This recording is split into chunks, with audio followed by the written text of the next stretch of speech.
Hey guys, Gucci King here. Today I'm going to be filming a tutorial for custom animations. Um, they're kind of, they're not too hard to do once you get your head around it, but you'll still need to have a lot of practice when moving your bones and all that stuff. This is only basic stuff. There is a lot more that you can go into, but I still need to learn some stuff. I'm just teaching the basics so you can get simple custom animations like custom stances set up for whatever you want to do. Maybe you have an OC or something that you want to have a custom animation, make them more unique. Okay, so first thing you want is a full model. You don't have to have the full model, but it helps so you can just see how it looks in with the animation, because obviously if you just have the skeleton, you won't see if there are any weird twists in the model due to rigging. You want an ESK and an EN. Now, the thing is, the bone data is stored in the EN. So if I was using Broly's EN and I had the HUM ESK, when I put that into Blender, the skeleton would be the same size as Broly's ESK because it's taken the bone data from Broly's EN. So that's just something to remember. You'll have to resize so it fits onto the model. So all you need is Organic's EMD FBX tool, the newest one. I'll provide a link in the description for it.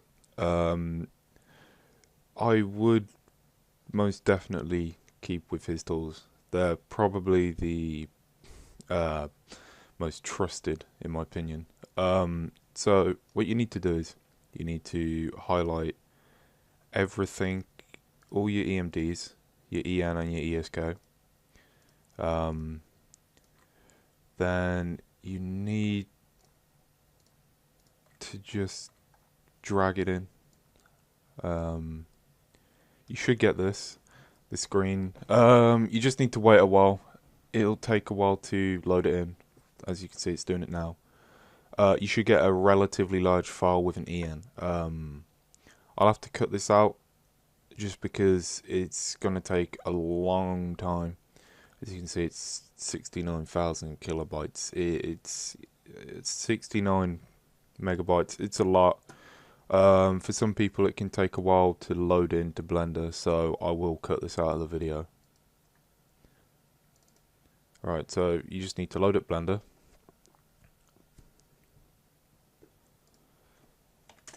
Then all you need to do is, as usual, go import FBX, find your folder where it's located, then just load it in.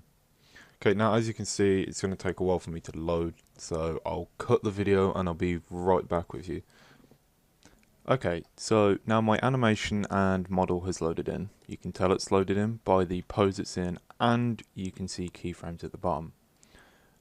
Each keyframe has a different pose, rotations are different, and this creates the animation when you put them all together. This is what you edit. You edit each keyframe to make a new animation.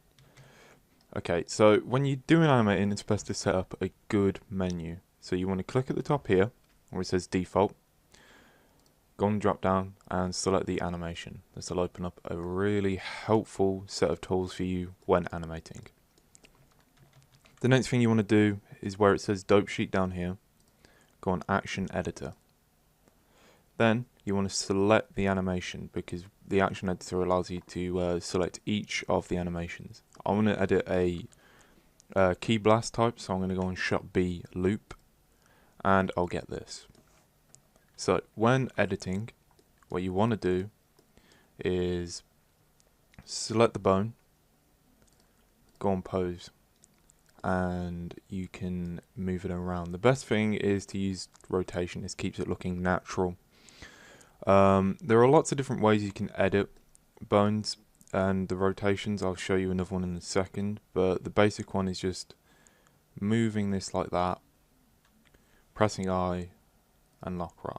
This will keep it in the position all the time, so when I go on to the next one and I go back, it won't reset its position. Another thing that you can do is go onto another move And since I want her to be holding the gun, I need a fist. So here you can see that there is indeed a fist. And what I want to do is select this whole section by holding down Control and left clicking. Then I want to go down to the bottom here, select copy, and then I'm going to go back to the original animation that I was editing, which was shot B loop. As you can see, the bones that I highlighted in the other animation are also highlighted on here. All I have to do now is click on paste, and her hand will be moved and rotated into the same position of the bones that I copied. Now, since I want this on all of the bones and keyframes, then I'm going to go on pose,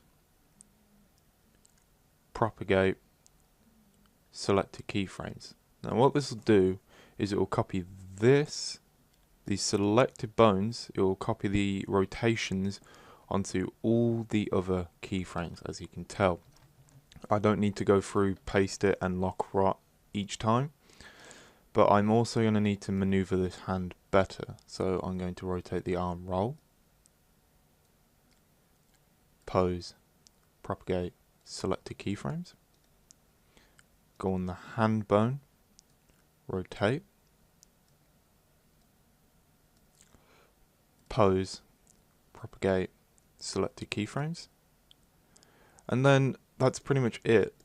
Each frame has the same hand animations, so it won't look weird or janky throughout. It will keep a consistent, smooth animation.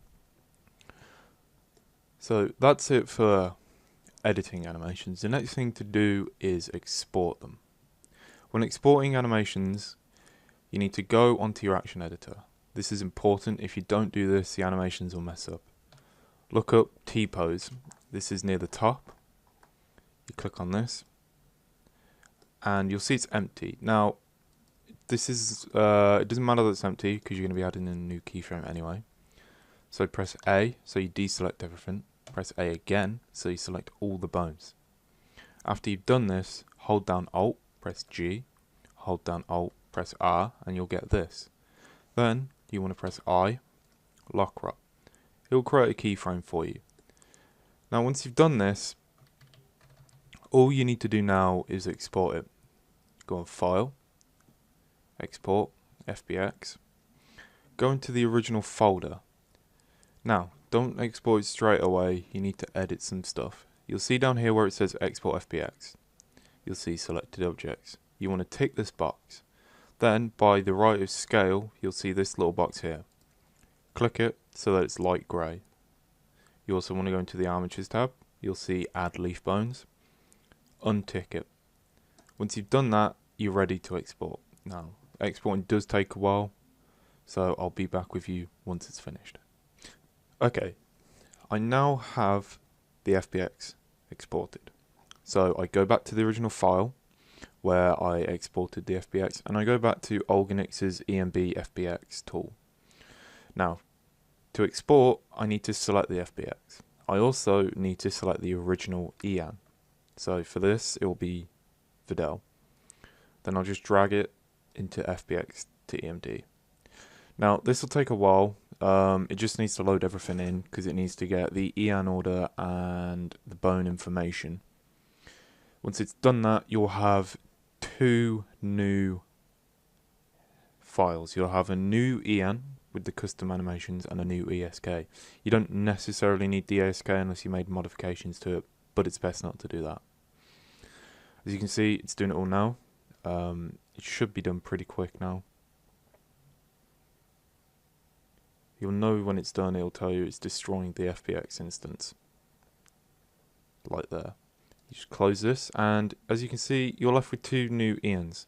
So to test if the animation works, load up XenoViewer, then load in all of your EMDs and your ESK that you want.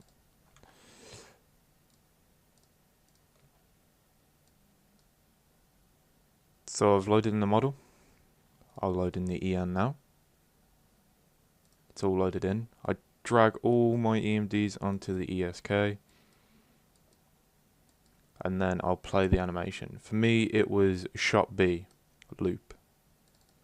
As you can see, it works perfectly fine, and the new animation is set in. There is still much more I can do to improve this animation, but this is just a basic tutorial. I hope it helped, and I'll see you in the next one.